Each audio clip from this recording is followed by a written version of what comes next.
Vissa Volvo-delar är så sällsynt så de är nästan omöjliga att köpa nu. När Volvos modeller blir gamla utgår många reservdelar ur sortimentet, vilket gör det nästan omöjligt att hitta vissa delar. Förra året på Vallåkra och Luleå Volvo-träffen träffade vi många Volvo-ägare och fick flera förslag på produkter vi jobbar med just nu.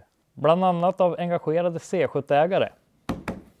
Det finns en del till C70 som är så svår att hitta så att inklusive oss trodde att den inte ens hade tillverkats. Men vi såg en kille i Luleå hade det på sin Safran Cab. Om du äger en C70 vet du förmodligen redan vilken produkt vi pratar om. Av någon anledning slutade tillverkningen av bakre stänkskydd. Vi började förra sommaren med att göra en 3D-skanning av baksidan av C70 och skapade en design i IronCAD. När designen var klar 3D-printade vi den för att kolla känslan och passformen på bilen. Jag kan äntligen berätta att vi har dem nu i lager och de kommer i svart ABS-plast, men de är självklart snyggast i samma kulör som bilen. Och det bästa är att de är superenkla att montera och skruvarna ingår i kittet.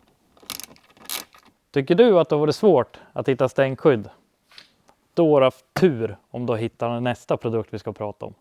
Som du kanske vet så bryts de mekaniska vajrarna, vilket gör att du inte kan fälla upp eller ner på cabluckan. Eftersom Volvo inte tillverkar dessa längre så är de extremt svåra att hitta. Och det är extremt svårt att hitta en C70 på skroten. Men inte längre. För snart kommer nya vajrar till C70.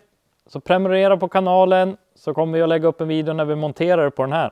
Fler roliga och nödvändiga produkter kommer att komma till C70. Vi vill ju inte att den här modellen ska gå ur tiden.